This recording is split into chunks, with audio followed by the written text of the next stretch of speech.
Al-Baqarah ayat 25 ketika Allah Subhanahu wa taala berfirman, wa basyiril ladzina amanu wa 'amilus solihati anna lahum jannatun tajri min tahtihal anharu khalidina fiha. Dan berilah kabar gembira kepada orang-orang yang beriman dan beramal soleh bahwa bagian mereka adalah surga-surga yang mengalir di bawahnya sungai-sungai. Di dalam tafsir Al-Baghawi ada makna yang menarik bagaimana amal soleh itu dimaknai atau difahami. Al-Imam Al-Baghawi ketika menafsirkan amilu as-solihat dan orang-orang yang beramal soleh itu menukil ucapan dari sahabat Mu'adz bin Jabal. Sahabat Mu'adz bin Jabal yang dalam sejarah perundang-undangan Islam dalam banyak referensi usul fiqh itu disebutkan sebagai gubernur yang menjabat di Yaman, yang diberi tugas oleh Rasulullah Sallallahu Alaihi Wasallam untuk memimpin Yaman. Nah, Mu'adz bin Jabal menafsirkan al-amalus salih dengan ungkapan al-amalus salih huwa alladhi fihi arba'atu asya. Amal salih itu adalah yang memenuhi 4 kriteria atau 4 ciri. Al-ilmu wan niyatu was sabru wal ikhlasu. Nah, ini kriteria amal soleh. Kita sering menyebut mari kita beramal soleh, tapi sesungguhnya kita juga masih belum jelas apa sesungguhnya kriteria amal soleh ini. Nah, Mu'adz bin Jabal mengajak kita untuk memudahkan, ya minimal bisa menilai, memposisikan apakah perbuatan itu betul-betul sempurna sebagai amal soleh ataupun tidak. Nah, kriteria yang pertama itu adalah al-ilmu, tahu, mengerti. Jadi orang yang melakukan amal soleh itu dasar yang paling utama adalah tahu, harus mengerti bahwa yang dia lakukan itu adalah amal soleh. Nah, maka di dalam Islam ya al-ilmu itu mempunyai posisi yang penting. Berbuat tanpa ilmu itu bisa tersesat. Nah, jangan sampai kita melakukan perbuatan tetapi kita tidak tahu bahwa itu sungguhnya termasuk kriteria amal soleh atau tidak.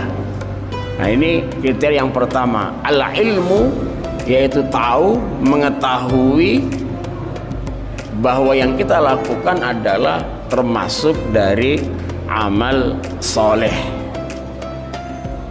Nah, yang kedua adalah an-niyatu, yaitu niat. Nah, di dalam hadis Rasulullah Sallallahu Alaihi Wasallam, niat itu posisinya penting. Nah, dalam hadis disebutkan, barang siapa orang berniat, berkeinginan merencanakan suatu perbuatan baik, suatu amal soleh, kemudian tidak jadi melaksanakannya, maka dia akan mendapatkan satu kebaikan. Tetapi jika dia jadi melaksanakannya, maka dia akan mendapatkan 10 kebaikan. Nah, maka niat itu minimal ada di dalam setiap kita ingin melaksanakan suatu amal soleh.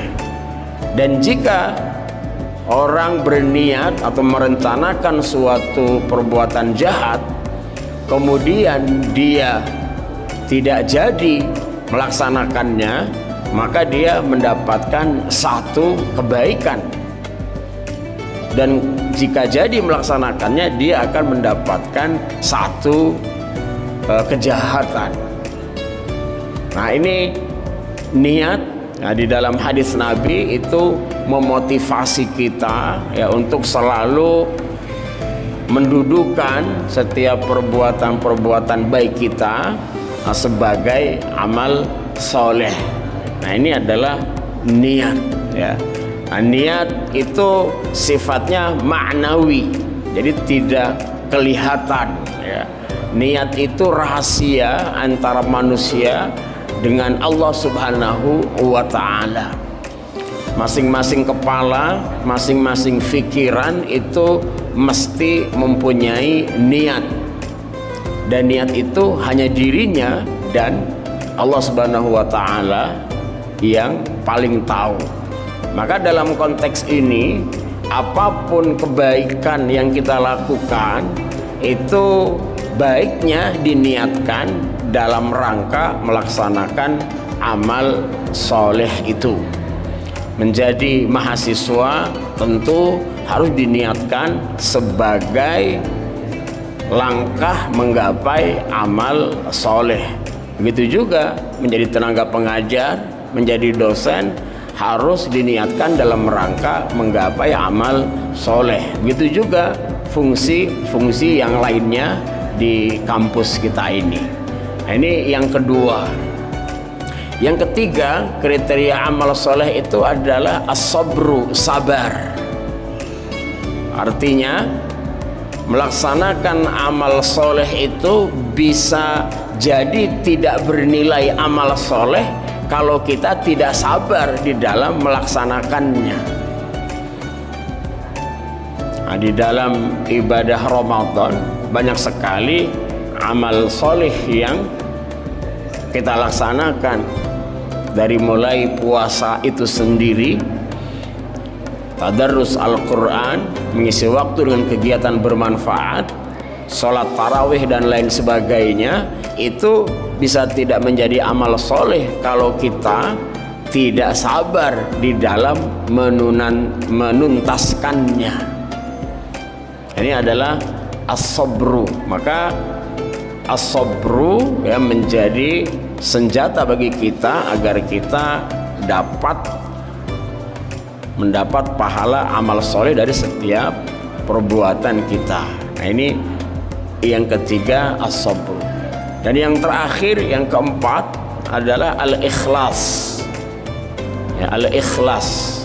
Nah, ini ilmu ikhlas ini ya sama seperti niat ya, seperti niat yang tadi itu. Dia rahasia antara seorang hamba dengan makhluknya. Jadi apa yang kita lakukan dari perbuatan-perbuatan baik, perbuatan-perbuatan amal soleh, itu harus diikhlaskan. Jadi ikhlas artinya mengerjakan amal soleh sebagai bukti kepatuhan, sebagai bukti penghambaan, sebagai bukti ketundukan kepada Sang Pencipta. Itu namanya ikhlas. Jika dari perbuatan itu ada manfaat yang lain, maka orang yang ikhlas sangat teliti, sangat cermat, sangat pandai untuk mentasarufkan dari apa saja yang dia dapatkan dari perbuatan, dari aktivitasnya, dari pekerjaannya. Nah, inilah ikhlas, jamaah sekalian rahimakumullah. Jadi amal soleh akan betul sampai kepada tujuannya dan betul menjadi amal soleh yang sesungguhnya, yang banyak disebutkan di dalam Al-Quran, yang mengiringi kata beriman, ya, kemudian beramal soleh, dan juga dalam konteks yang lain ya sebagai ciri ya dari orang-orang yang beriman kepada Allah Subhanahu wa taala, itu akan sempurna jika memenuhi 4 kriteria ini, yaitu mengetahui bahwa itu amal soleh, kemudian meniatkannya sebagai sebuah amal soleh, kemudian menuntaskannya dengan kesabaran, dan juga menyerahkannya kepada Allah Subhanahu wa taala dengan keikhlasan yang penuh. Maka dengan itu janji Allah Subhanahu wa taala di dalam surat Al-Baqarah ayat 125 itu, kullama ruziqu minha min thamaratin rizqan qalu hadzal ladzi ruziqna min qablu wa utu bihi mutasyabiha. Nah, itu janji Allah Subhanahu wa taala bagi orang yang melaksanakan amal soleh, yaitu kullama ruziqu minha min thamaratin, ketika disodorkan kepada mereka buah-buahan kenikmatan di surga, rizqa sebagai rezeki bagi mereka, qalu, maka mereka berkata, ini sudah diberikan kepada kami, mengapa sekarang datang lagi? Nah, itulah kenikmatan yang digambarkan oleh Allah Subhanahu wa ta'ala. Wa utubihi mutasyabiha, kemudian diberikan kepada orang-orang yang beramal soleh itu hal-hal yang menyerupai daripada kenikmatan-kenikmatan yang ada di surga. Walahum fiha azwajum mutahharah wa hum fiha khalidun, dan bagi mereka itu adalah pasangan-pasangan yang suci, ya, pasangan yang suci. Jadi di dalam tafsir Al-Baghawi itu disebutkan mutahharah, ya, suci itu mengandung 2 dimensi. Yang pertama at-taharah al-jasadiyah, kemudian yang kedua juga at-taharah al-hissiyah awil ma'nawiyah, yaitu suci dalam bentuk fisiknya, ya, yaitu suci dalam bentuk fisiknya bersih, tetapi juga suci dalam hal-hal yang non fisik. Wa hum fiha khalidun, dan mereka akan kekal di dalam surga yang janjikan Allah Subhanahu wa taala bagi mereka yang beramal soleh.